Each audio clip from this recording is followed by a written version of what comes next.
সীমান্তের কাঁটাতারে ঝুলে থাকা ফেলানীর নিথর দেহ, সেই ছবিটি আজও বাংলাদেশের মানুষের হৃদয়ে দগদগে ক্ষত হয়ে আছে।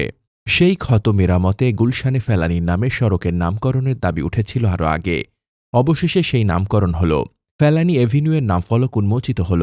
বাংলাদেশ বিশ্ববিবেককে জানিয়ে দিল, ভারতের বিএসএফের নৃশংসতা আমরা ভুলিনি। কিন্তু ঢাকা যখন ন্যায্যতার দাবিতে উচ্চকিত, দিল্লি তখন ব্যস্ত অন্য খেলায়। বাংলাদেশের মাটিতে অস্থিরতা সৃষ্টির সকল চেষ্টাই তারা করে যাচ্ছে একের পর এক। গণহত্যাকারী ফ্যাসিস্ট মাতা শেখ হাসিনা আর আওয়ামী লীগের পলাতক নেতাকর্মীদের আশ্রয় দিয়েই তারা থেমে থাকেনি। আওয়ামী ক্যাডারদেরকে তারা প্রশিক্ষণ দিয়ে বাংলাদেশে পাঠাচ্ছে অস্থিতিশীলতা সৃষ্টির জন্য। এই প্রশিক্ষিত ক্যাডারদেরই একটি গ্রুপের হামলায় গুলিবিদ্ধ হয়েছে ওসমান হাদি। হামলা করে তারা আবার ভারতে গিয়ে আশ্রয় নিয়েছে বলেও খবর বেরিয়েছে। শুধু তাই নয়, ভারতীয় কট্টর হিন্দুত্ববাদীদের অনেকে এই প্রশিক্ষিত গুপ্তঘাতকদের প্রশংসা করে অনলাইনে পোস্টও দিয়েছে।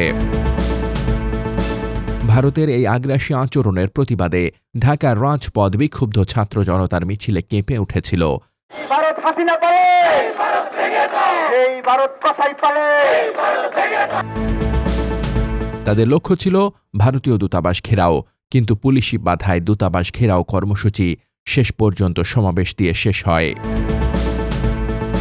তবে ওসমান হাদির ওপর হামলায় বাংলাদেশিদের প্রতিক্রিয়া যে দিল্লিকে ভালোভাবে নাড়া দিয়েছে, সেটা তাদের আচরণে বোঝা গেছে।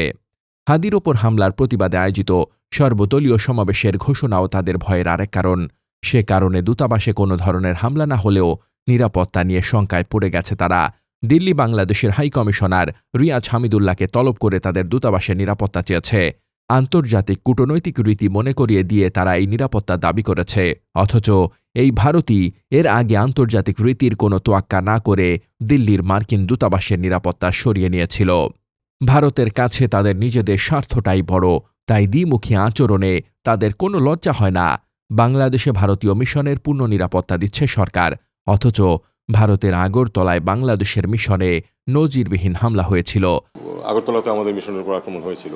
কলকাতাও একবার আমার মিশনের, আমি তখন ডেপুটি হাই কমিশনার, ঠিক বাইরে এসে তারা ট্রাকের উপর থেকে আতশবাজি করেছে। তখন কূটনৈতিক দায়িত্ব পালনে চরম ব্যর্থ হয়েছিল ভারত। সে দেশের মাটিতে বসে খুনি ফ্যাসিস্ট হাসিনা বিরামহীনভাবে উস্কানিমূলক বক্তব্য দিয়ে যাচ্ছে, বাংলাদেশে অরাজকতা সৃষ্টির চক্রান্ত করছে। কিন্তু ভারত তাকে থামাচ্ছে না, সেখানে তারা কূটনৈতিক শিষ্টাচারের ধার ধারছে না। বাংলাদেশ কোনো বিচ্ছিন্নতাবাদী বা সন্ত্রাসবাদে বিশ্বাস করে না, কিন্তু বন্ধুত্বের দোহাই দিয়ে ভারত খুনিদের লালন পালন করছে। আবার নির্বাচনের মতো বাংলাদেশের অভ্যন্তরীণ অনেক ইস্যুতে তারা নসিহত করা দুঃসাহস দেখাচ্ছে। দিল্লির এই আচরণ চরম দ্বিচারিতা। ঢাকার রাজপথে জুলাই ঐক্য যে আওয়াজ তুলেছে, সেটা কেবল শুরু। খুনিদের ফিরিয়ে না আনা পর্যন্ত বাংলার মানুষ থামবে না।